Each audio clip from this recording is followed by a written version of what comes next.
Olá, meu amigo, minha amiga, sejam bem-vindos a mais um Portal do José. Hoje para mais um encontro especial de carnaval nesse ambiente aberto. Como eu sempre gosto de fazer, todas as vezes que possível, né?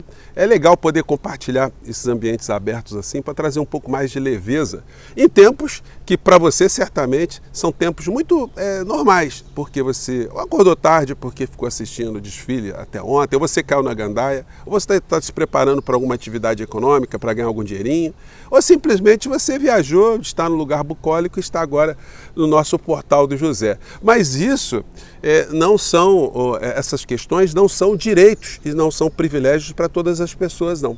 Tem muita gente que está acordando muito mal hoje, tem gente que está presa, gente que está com tornozeleira eletrônica, gente que está preocupada com a Polícia Federal, com o toque, porque acreditaram em vigaristas, corruptos, bandidos, fujões e estelionatários políticos. E aí nada como a gente ter esse nosso espaço para desmascarar essas criaturas, até para te dar alguma ferramenta, para você conversar com aquele seu parente, amigo, olha o que está acontecendo. Eu vou abordar aqui com vocês uma situação que diz respeito a questões que normalmente não seriam do debate político. A família. Porque a família, o discurso sobre a família passou a ser uma ferramenta política do clã Bolsonaro para enganar pessoas, para ludibriar pessoas e angariar votos e, portanto, poder e dinheiro. Mas tem situações que nem o mais fiel dos bolsonaristas consegue explicar. O que está acontecendo no seio familiar? E será que isso vai durar para muito tempo, por muito tempo ainda? Vou conversar com vocês também sobre algumas questões jurídicas que estão sendo debatidas aí em relação a tudo que está acontecendo, as medidas do ministro Alexandre de Moraes, além dessas situações. Mas antes de mais nada, quero convidar você que está chegando agora ao nosso portal e não nos conhecia, para que você venha fazer parte do nosso portal, se inscreva aqui conosco, conheça também os nossos outros vídeos. Se você gostar, compartilhe, recomende, não se esqueça, dê o seu joinha, o seu comentário, porque ajudam a gente a chegar a mais pessoas como você. E se puder, se inscreva também aqui no nosso clube de membros, tá legal? Você que é muito bem-vindo e muito bem-vindo. Gente, tem muitos barulhos aqui de situações da natureza, mas o Rio de Janeiro tem essa coisa, né? Tem muito helicóptero, então a gente vai ter esse barulhinho aqui, mas eu acho que não vai atrapalhar o nosso papo não, né? Faz parte aqui. Bom, em primeiro lugar, ainda surgem muitas dúvidas em relação às medidas que o ministro Alexandre de Moraes está tomando contra membros de uma Orcrim. E aí, advogados muito ilustres têm aparecido aí para a mídia, enfim, questionando esse aspecto da decisão do ministro de ter cerceado o contato entre advogados de membros que fazem a defesa de pessoas envolvidas naquilo que nós sabemos ser um Orcrim. Gente, não precisa ser jurista, não precisa ser uma pessoa versada no direito para ter bom senso para analisar algumas situações e entender também por que alguns advogados têm se comportado contra essas medidas. Pense na seguinte circunstância: uma quadrilha de pedófilos de um lado que se conecta com uma quadrilha de pedófilos de outro lado. Essas quadrilhas são descobertas, medidas judiciais começam a ser implementadas, mas as investigações estão em curso. É necessário que a polícia, ou são necessárias medidas que a polícia ou as polícias exerçam para materializar aquilo que eles já conseguiram descobrir. Ora, se o juiz que está conectado a essa questão toda, ele veda que esses membros dessa Orcrim se comuniquem, mas permite que os advogados se comuniquem, evidentemente você vai ter uma interferência no curso das investigações. Os advogados estão vindo aí à tona, dizendo, olha, o Alexandre de Moraes não podia fazer isso, porque isso cria um cerceamento na defesa. Só que a fase da defesa, ela só acontece tecnicamente, juridicamente, constitucionalmente, depois que uma ação é proposta. Depois que uma ação é proposta, depois que o Ministério Público, diante de muitas informações, ele faz a denúncia, aí sim você tem uma ação e aí o advogado aparece para poder defender, para mostrar se aquilo que foi descoberto durante a investigação policial procede ou não procede, se o seu cliente é culpado ou não é culpado. Isso vale para várias outras quadrilhas, né?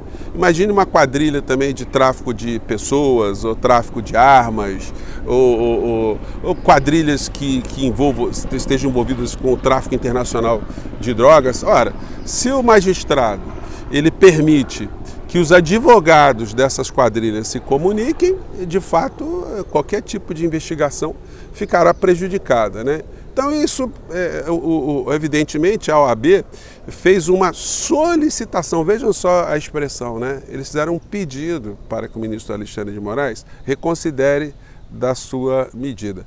Porque se fosse uma medida inconstitucional ou ilegal, o que a Ordem dos Advogados do Brasil teria que fazer? Entrar com uma ação judicial, entrar com as medidas legais, questionando juridicamente, mas juridicamente irá perder porque, ou iria perder porque o Supremo Tribunal Federal já decidiu que na fase do inquérito, o presidente do inquérito, né, aquele que comanda o inquérito, ele tem essas prerrogativas, depois a defesa é feita mais à frente.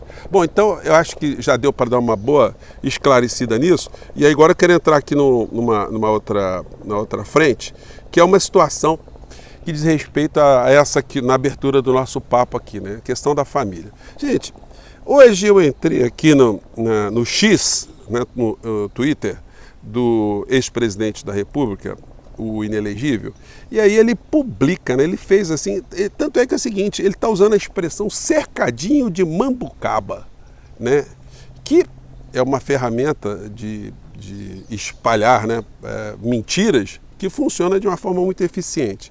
E aí ele colocou o seguinte: uma oração pelo Brasil, Deus, pátria, família. E aí eu vou colocar aqui para vocês, eu acho que dá para ver. Vamos ver que tem um aspecto interessante aqui. Né? Nós sabemos que o nosso presidente está passando por momentos difíceis, mas a luta dele também...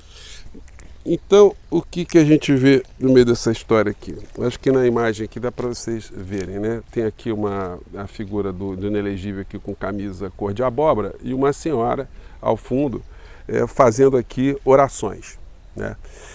E me ocorreu a seguinte questão: a mulher que está do lado do ex-presidente da República é a esposa do presidente, do ex-presidente? É aquilo que dentro do mundo dos evangélicos, né, eles chamam de a ajudadora. A ajudadora, no momento que o inelegível está sendo objeto de ações da Polícia Federal, por onde anda a ajudadora? Nesse tempo todo, a ajudadora está por onde? A ajudadora, pelo que a gente está vendo nos jornais de hoje, está indo para os Estados Unidos, com a Damares, vai fazer um périplo lá por algumas igrejas, né? É um negócio estranho, né? Que família é essa? Na hora que o marido está passando uma grande dificuldade, ela pega as malinhas e vai para fora. E ao que consta, ela não está levando a filha também, que também não está com o inelegível. Esse é um ambiente familiar que é colocado para fora como sendo exemplo. São essas situações. Gente, não precisa ser psicólogo, né, para ver que ali a coisa está muito complicada. Eles já não estão juntos já faz um tempo. E aí tem uma questão, enquanto personagens políticos, que atinge o comportamento presente e o futuro também. A dona Michele, como era uma pessoa muito pobre e alcançou uma ascensão social através dessa conexão com Bolsonaro, de repente ela passou a ter luz própria, né? E passou a ser protagonista no ambiente político. Mas isso porque ela carrega o nome de Bolsonaro. Uma separação para ela, o Bolsonaro tiraria o nome dela, como o Bolsonaro fez com a sua primeira esposa, a Rogéria Bolsonaro, que ele também colocou na política, ela virou vereadora, mas aí teve um problema de infidelidade conjugal, eles se separaram ali e ele não admitiu que ela permanecesse com o nome dele, né? Colocando o Carluxo, com 17 anos, contra a mãe, né? A mãe disputou a eleição, o Carluxo disputou a eleição também, o Carluxo carregou o nome Bolsonaro. Então, já tem esse tipo de pano de fundo, né, envolvendo aquilo da família, né, em primeiro lugar. E, evidentemente, se ela perde esse nome, politicamente ela fica bastante esvaziada e dentro do mundo evangélico, ela deixa de ser a ajudadora do marido, né? Ela passa a ser ajudadora do quê? Por outro lado, o Bolsonaro também mantém esse casamento, porque para ele politicamente fica ruim ele de repente se separar formalmente da Michele. Então o que nós estamos vendo é um arranjo, né? Porque não se explica, mesmo que ela tivesse viagem marcada já com antecedência para os Estados Unidos, o maridão está passando sufoco, vai ficar com ele, vai prestar solidariedade com ele, puxe orações com ele. Mas não, quem está puxando oração são outras criaturas, né? Outras mulheres. Então, essa é uma questão que deveria ser colocada para as pessoas que acreditam piamente na figura do inelegível e do clã, se eles de fato têm algum tipo de sinceridade. Se eles de fato, quando eles pedem o seu voto, quando eles de fato enchem a boca para falar em pátria, Deus e família, se eles têm algum tipo de autoridade para isso. Então, a situação, ela tende a ficar cada vez mais reveladora. E eu tenho pena, são das criaturas que acreditam nesse tipo de farsa e, sobretudo, na figura, na filha menor, né? Que não tem culpa de ter nascido nesse ambiente tão complicado, para não dizer outra coisa, né? Não dizer falso, hipócrita, mentiroso, etc, etc, etc. Então essa é a reflexão do nosso primeiro papo de hoje e a gente volta mais tarde. Mande seu comentário aí, você acha que eu estou errado? Será que a percepção que eu estou tendo está equivocada? É uma família unida acima de tudo? A família que se ama e que se apoia o tempo todo? Bom, eu fico por aqui, um grande abraço, até mais tarde, tchau!